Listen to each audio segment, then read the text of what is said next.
Well, this isn't intended to be a comprehensive guide to reloading. This is just a rough idea of what I do stage by stage and how I reload my ammunition. So I'm using a Lyman media tumbler with the Lyman Easy Pour turbo media, which is a treated walnut media. I put about 50 brasses into the tumbler at any given time, and I make sure I leave the spent primer in the brass case itself. I give it about 2.5–3 hours worth of tumbling, and it comes out pretty clean afterwards.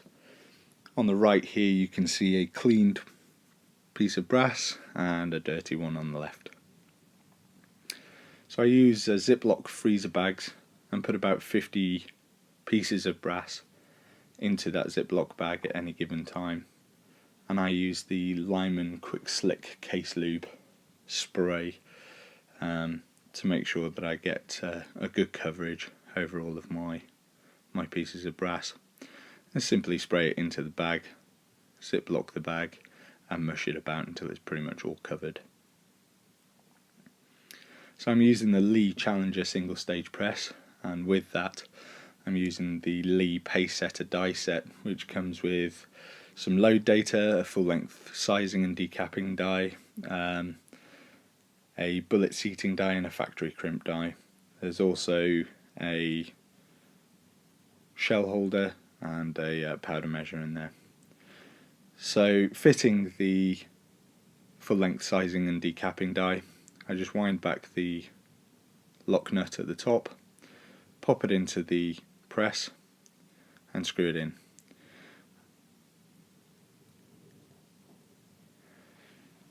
Unfortunately the little shell holders can be a little bit tricky to get out, so you do have to pull out the rest of the dies just to release it from its little clasp there. But that shell holder is caliber specific for .308. So once we have the shell holder in, we bring the ram all the way down and then tighten up the full length resizing die until it touches the shell holder. Once it touches the shell holder, I release the pressure on the ram and then give it about 1/4 to 1/2 a turn extra, and then tighten off the locking nut.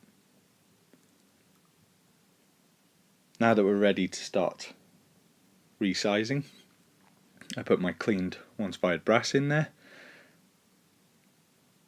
and push the ram all the way down.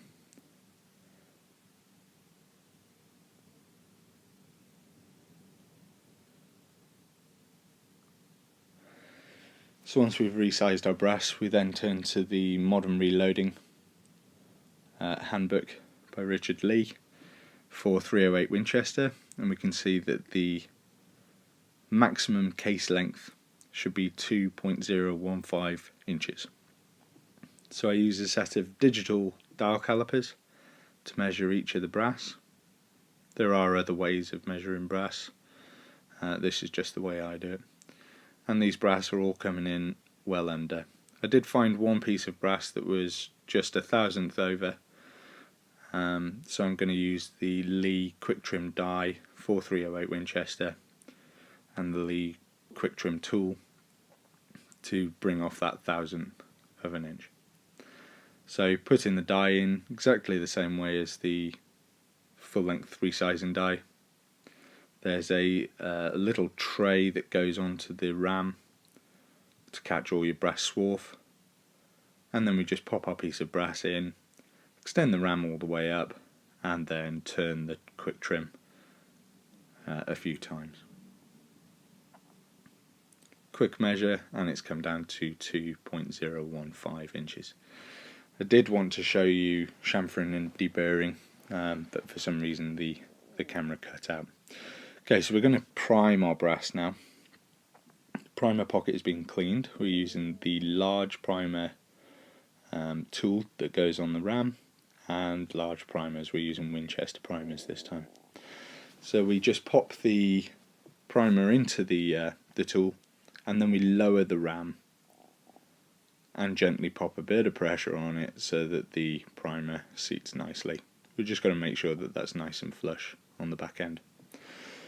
So I'm using the IMR 4166 powder for this load.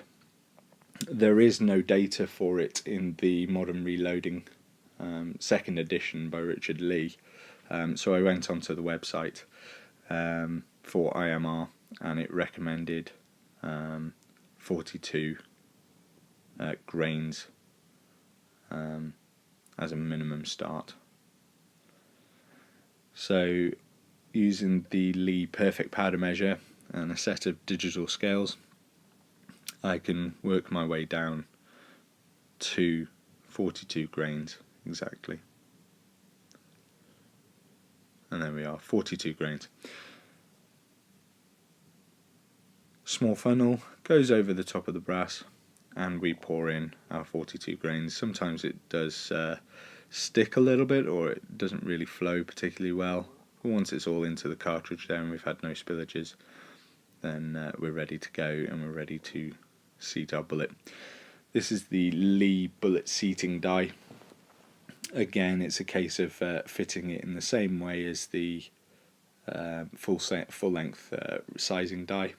We take our charged and primed brass, our bullet. This is a 155 grain Hornady AMAX, and as you can see, that turret right at the top of the die has been really eased out just so that we can get the bullet into the case first.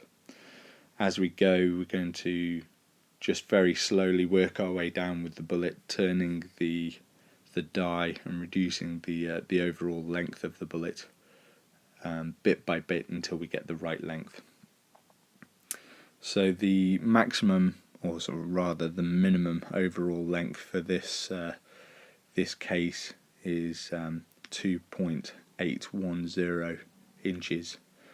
I like to get to that.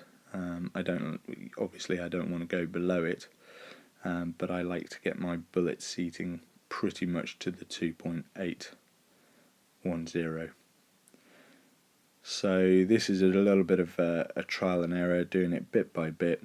I tighten off the bullet seating die a quarter to a half turn each time, and then check the length of the bullet. Once I've gotten the right length on the bullet, then every other cartridge after that, every other bullet seating after that, should be pretty much perfect.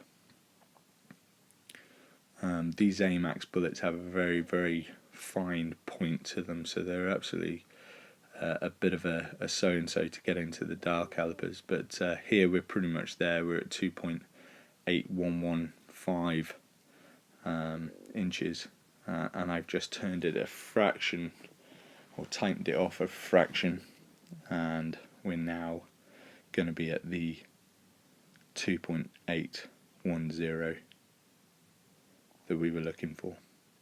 Again, it's just a little bit of a devil to get it into the calipers perfectly. And there we have it, 2.810. There you go. I hope you enjoyed this.